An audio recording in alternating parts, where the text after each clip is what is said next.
I'm Alex Duncan, and for this video we are going to evaluate Nappy Hair by Cara Olivia Heron with illustrations brought to us by Josephita. So, as a Harvard graduate, Heron inserts herself and she inserts her own experiences into this piece of work, which is a call and response where a storyteller where a storyteller says something and we get a response from someone. And this piece is not only a call and response, but empowerment of black women, where Brenda, a young girl, is proud of her nappy hair. She's proud of her heritage, her culture, which is marked by a long history and generations of slavery. But with my speculation and my argument today is that it's important to know that the illustrations brought to us by Josephita are based primarily off of historical artistic meaning. So today we're going to talk about three things. We're going to talk about techniques, perspective, and art, which ties into color. So the first thing is techniques.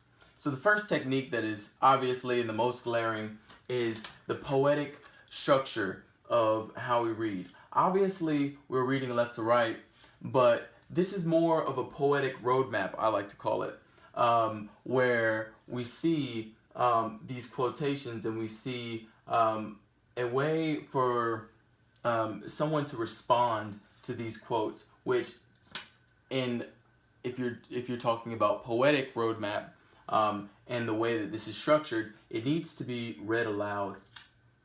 That is very important, that it needs to be read aloud. But as we dig deeper into techniques, you see a lack of techniques and elements as far as aliveness, as far as snugness, as far as scariness. But the one technique that we do see the most often and is the most prevalent is lightness. Lightness is seen in two different ways.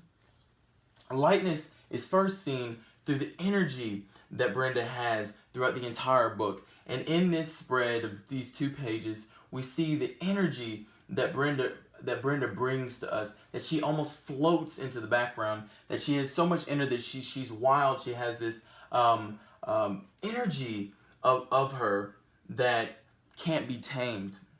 So it's the first thing that we see with lightness. But the second thing that we see with lightness that we don't typically see that much in these children's literature is humor. We see the humor of her family members obviously cracking jokes. We see the humor of her uncle as she cracked jokes, and the humor of the depiction of Brenda in the way that she's made out to be. But as we talk about techniques, that brings us farther into perspective. So perspective, Brenda shows us, and the surrounding background shows us that there is no real separation. There's no real separation between foreground and background.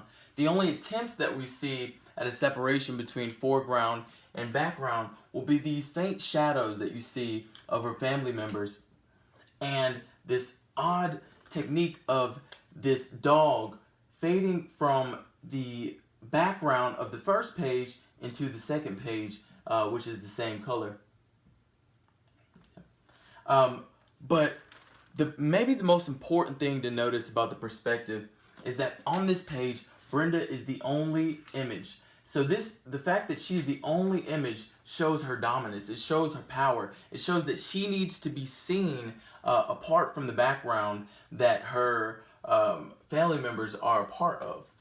But another important thing is that we have 2 people that are centered in this spread, which show that this image and that this relationship between these 2 people is probably the most important relationship, not only this spread, but this entire book, Brenda and her uncle.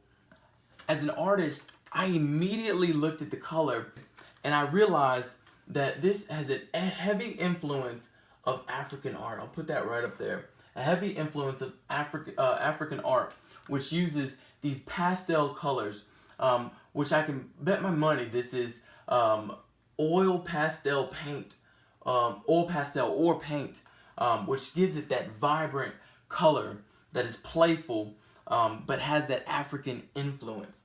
But the last thing that we notice about art and the color is the equal density and texture of the people, the things, and the background. So we'll just put this right here. So the equal density and texture of the background, the people, and the things show that the culture of the people and the people themselves are of equal importance.